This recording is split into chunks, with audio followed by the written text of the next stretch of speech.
मुंबईत उदयोन्मुख कलाकारांसाठी वीकेंड आर्ट गॅलरीला सुरुवात होती आहे। या वीकेंड आर्ट गॅलरीचं काल युवासेना अध्यक्ष आदित्य ठाकरे यांच्या हस्ते उद्घाटन झालं।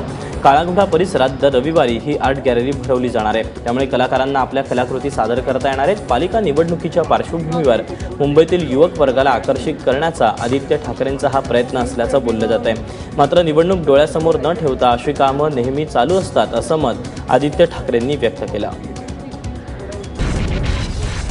कुठेतरी आपल्याला एक पेडेस्ट्रियन स्ट्रीट म्हणजे चालण्या फिरण्यासाठी जागा पाहिजे, तिथे मुंबईकर जाऊन कधीतरी अशी फेरी मारून येऊ शकते। ती स्ट्रीट करत असताना अजून एक आयडिया आली की वीकेंड आर्ट गॅलरी आपण ओपन एअरला का नाही करत। हा कॉन्सेप्ट हाच आहे की कधीतरी मुंबईत रविवारी, प्रत्येक रविवारी तुम्ही इथे येऊन फेरफटका मारू शकाल। कोण म्युझिकवाला असेल, कोण फ्लूटवाला असेल, कधी कोण पेंटर असेल, हे सगळे इथे बसतील आणि त्यांची कला दाखवतील आणि मुंबईकर त्याचा आनंद घेऊ शकतील।